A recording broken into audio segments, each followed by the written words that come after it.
It's Brian Preston, the Money Guy. This question is from Lindsay.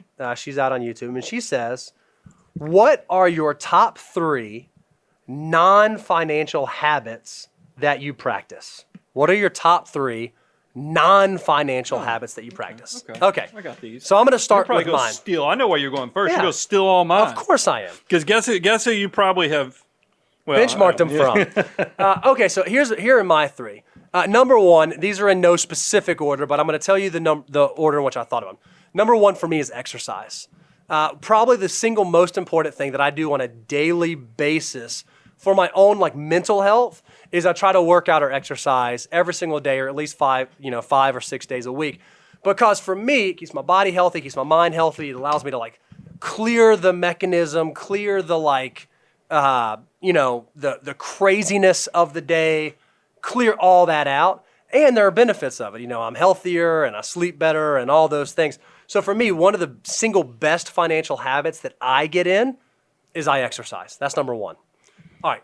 Number 2 for me, I make it a rule that when I come home, because I've got little kids, I don't work when I come home until my kids go to bed, right? So if I'm busy or have something going on, I never come in and say, okay, guys, I'll be there in a second and go into the office.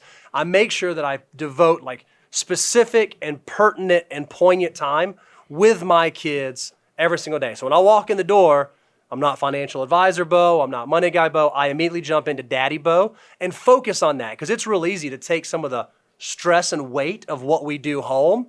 I purposefully make myself say, you know what, they'll be down 7:30, 8 o'clock. If you got something to do, you can do it then.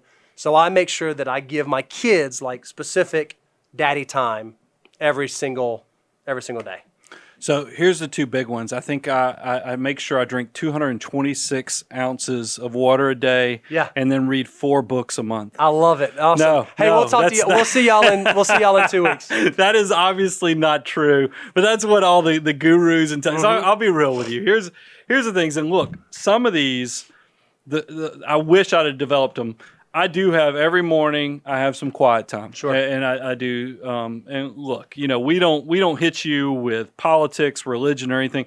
But for me, I am very centered in the fact that I think having a spiritual centering, and I do a Bible study in the morning. I think that's very important, and it's there. Now, this is one that I don't love, and I actually don't do, but you are the opposite of me. I hate exercising, but I do it because I'm worried about this thing in my chest. You want to keep eating. My family doesn't exactly, we're built big and strong, but we're not built for longevity. So I'm trying to fight a lot of things and swim upstream on that. So I do exercise at least 3 to 4 times a week, not out of liking it, out of necessity of keeping things. So I think that's important. And then the third one is look, it's easy to get distracted in life that, kiddos, business, all the things going on. So I try to make sure that my wife and I are going out on 2 date nights a month. Love it. Just I gotta get better at that. Well, we've been married for 22 years, and because we have an anniversary coming up in the next 2 weeks,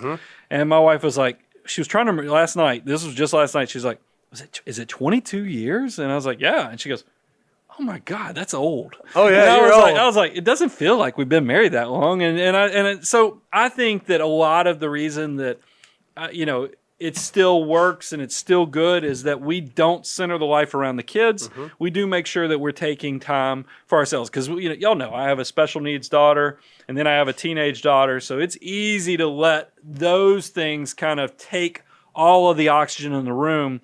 But if you do that, sometimes you might find that you're letting things go that might be more grounding and more important. So those are the 3 that I go with.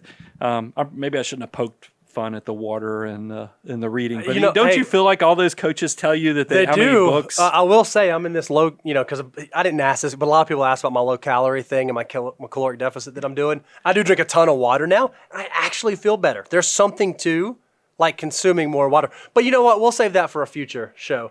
Lindsay, that was a great question. If you would like a Tumblr, you can write Rebecca, REBECCA at moneyguy.com. Thank you guys for letting us do this. We could not do this show without you guys tuning in and being engaged and asking questions and reaching out And we thank you for that. Make sure you check out our websites. Go to moneyguy.com. You can contact us there. Go to aboundwealth.com. You can contact us there. We love getting to do this with you. Thanks, guys. Brian Preston, Bo Hansen, Money Guy team, out.